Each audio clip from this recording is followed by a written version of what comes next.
شام کے 5 بجے ہیں۔ السلام علیکم، یہ ریڈیو پاکستان ہے۔ سمینہ وقار سے خبریں سنیے۔ پہلے اہم خبروں کا خلاصہ۔ وزیر اعظم نے کہا ہے کہ پاکستان علاقائی امن کے لیے امریکہ ایران جنگ کے مستقل خاتمے کا خواہش مند ہے۔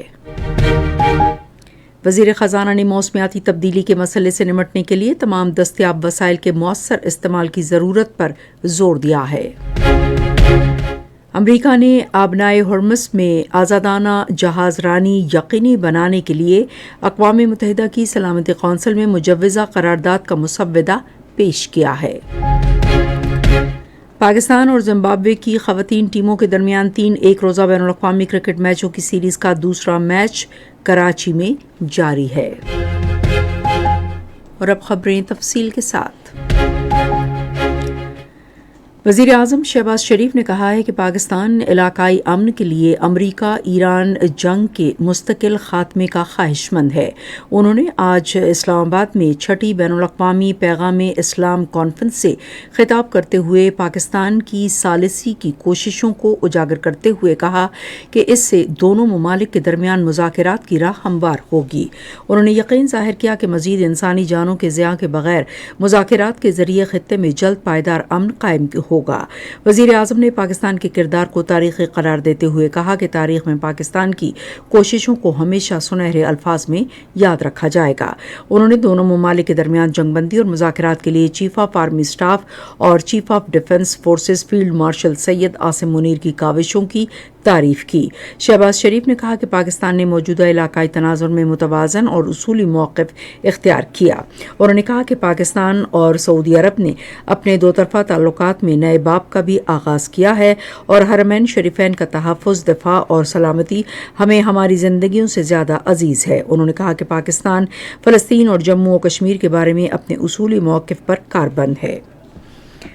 نائب وزیر اعظم اسحاق ڈار نے علاقائی امن و استحکام کے لیے پاکستان کے عزم پر زور دیا ہے۔ انہوں نے یہ بات آج اسلام آباد میں علماء کونسل کانفرنس کی دوسری نشست سے خطاب کرتے ہوئے کہی۔ انہوں نے خطے اور دیگر ممالک میں کشیدگی کم کرنے اور مذاکرات کے لیے پائیدار سفارتی روابط کو اجاگر کیا۔ اسحاق ڈار نے جموں و کشمیر اور فلسطین پر پاکستان کے اصولی موقف کا اعادہ کیا۔ انہوں نے امت مسلمہ کے درمیان اتحاد، اسلامی تعاون تنظیم کی مرکزی کردار اور امہ کی فلاح کے لیے اجتماعی اقدامات کی اہمیت پر زور دیا۔ انہوں نے عالمی سطح پر اسلام کے خلاف نفرت کی روک تھام اور بین المذاہب ہم آہنگی کو فروغ دینے میں پاکستان کے قائدانہ کردار کو بھی اجاگر کیا۔ نائب وزیر اعظم نے مارکہ حق کا 1 سال مکمل ہونے کے موقع پر پاکستان کے غیر متزلزل عزم اور قوم کے جذبے کو خراج تحسین پیش کیا۔ بچت اور اضافی کفایت شعاری اقدامات کی نگرانی اور عمل درآمد کمیٹی کا اجلاس آج اسلام آباد میں نائب وزیر اعظم اسحاق ڈار کی صدارت میں ہوا۔ اجلاس میں مختلف کفایت شعاری اقدامات کی موجودہ صورتحال کا جائزہ لیا گیا۔ انہوں نے کہا کہ تیل کی بین الاقوامی قیمتیں بدستور بہت زیادہ ہیں۔ اسحاق ڈار نے کہا کہ کفایت شعاری اقدامات پر حقیقی معنوں میں عمل درآمد حکومت سمیت سب کی قومی ذمہ داری ہے۔ وزیر دفاع خواجہ آصف نے کہا ہے کہ مارکہ حق سے واضح ہوا ہے کہ آئندہ کسی بھی مہم جوئی یا جارحیت کا جواب پہلے سے کہیں زیادہ شدید اور فیصلہ کن ہوگا۔ انہوں نے ایک ویڈیو بیان میں کہا کہ ہماری بری، بحری اور فضائی افواج کی جوابی صلاحیت دشمن کے تصور سے بھی زیادہ تیز اور مربوط ہے۔ انہوں نے کہا کہ پوری قوم اپنی مسلح افواج کے ساتھ سیسا پلائی دیوار بن کر کھڑی ہے۔ وزیر خزانہ محمد اورنگزیب نے کہا ہے کہ حکومت ماحول دوست منصوبوں کے لیے فنڈز کی فراہمی کے مختلف ذرائع پر غور کر رہی ہے۔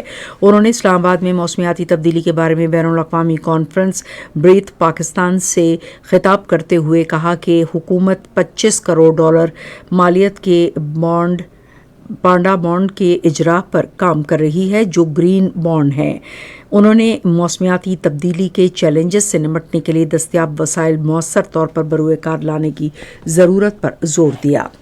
امریکہ کے آبنائے ہرمز میں آزادانہ جہاز رانی کے تحفظ اور سلامتی کے لیے اقوام متحدہ کی سلامتی کونسل میں قرارداد کا مسودہ پیش کیا ہے۔ امریکہ کے خلیجی اتحادیوں سعودی عرب، متحدہ عرب امارات، کویت اور قطر کی پیش کردہ قرارداد میں ایران سے حملے روکنے، بارودی سرنگوں اور ٹول ٹیکس کی خاتمے کا مطالبہ کیا گیا ہے۔ پاکستان اور زمبابوے کی خواتین ٹیموں کے درمیان 3 ایک روزہ بین الاقوامی کرکٹ میچوں کی سیریز کا دوسرا میچ کراچی میں جاری ہے۔ اس سے قبل پاکستان نے ٹاس جیت کر بیٹنگ کا فیصلہ کیا۔ پاکستان کو سیریز میں 1-0 کی برتری حاصل ہے۔ اسی کے ساتھ خبریں ختم ہوئیں۔ مزید خبروں اور تجزیوں کے لیے آئیے ہماری ویب سائٹ پر radio.gov.pk اور فیس بک کے link radio Pakistan news official پر براہ راست ویڈیو سٹریمنگ بھی ملاحظہ کیجیے۔